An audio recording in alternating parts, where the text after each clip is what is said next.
My dad was a big-time pimp, big-time hustler. Anything bad about a person, he was that kind of guy. Beat the shit out of me, the shit out, out of my mom.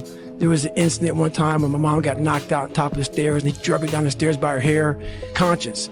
That would always be battling me, saying, hey, you got to get up and do something. I didn't want to do shit. I watched the show and it made me reflect big time on the piece of shit that I am, and I'm exactly what people said I was going to be. I was watching these guys going through Hell Week. I had to man up. And I said, the first thing I gotta start doing is facing every fucking fear I have. So I started calling recruiters up. I said, I'm gonna go be a fucking Navy SEAL. There's a weight and height limit to get in the military. And I was 6'1" and 297. First off, and to get into the class I had to lose 106 pounds in less than 3 months. So I was like, fuck that, I can't do that. I grabbed my chocolate milkshake and went back to Ecolab, where he sprayed for cockroaches. I'm going back to work, man. This is my life. And my mind just kept fucking with me.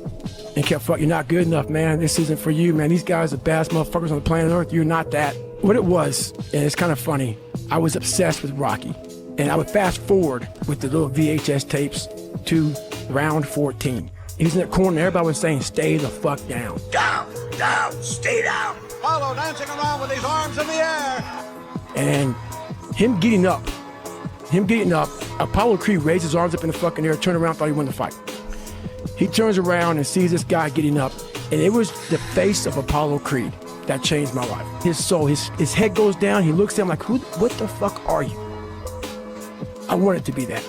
I wanted to be the guy that people looked at. I don't care if you like me or didn't like, I don't care. But said, this motherfucker is gonna keep coming after whatever the fuck is in front of him. I wanted that. I wanted that worse than anything in the world. So it's how I started talking to myself and putting myself in a whole different category, and that would fuel me the next day. And no one would do this shit. No one would do this shit. You're the baddest motherfucker around. You're the baddest motherfucker ever lived. I just kept fueling me with the right kind of message that I needed to hear that I was never telling myself. But I started realizing this is part of the process. This is part of the journey versus just saying, like I used to, I'm just not good enough. We always say that shit. I'm just not good enough, and then we try something else. I'm gonna fucking make myself good enough. And that became my mentality. I had to invent a guy that didn't exist. I had to invent a guy that could take any pain, any suffering, any kind of judgment.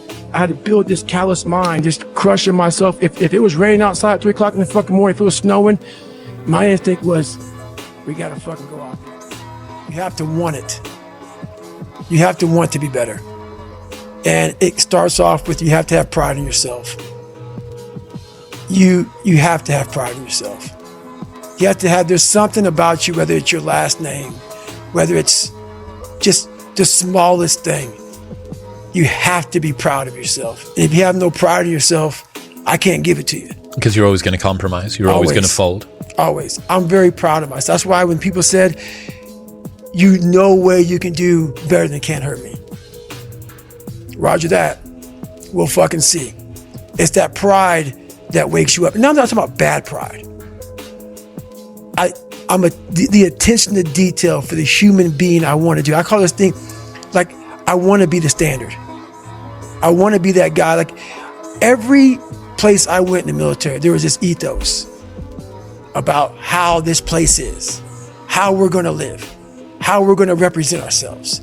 And I walked around and I saw that most people didn't live up to that ethos. Like, if you go to whatever company, they have this mission statement on how we want to run our company. I made one for myself on how I want to be. And that is why, if people can make up a mission statement, an ethos in which they want to live by, and every morning you wake up, you hold yourself accountable to that mission, not a company's, your own. Make up your own mission statement. What do you want to be in life? And once you do that, now you can work with somebody to get better. You can work with yourself to get better. But until you know what you want to stand for, you will always just be sitting down.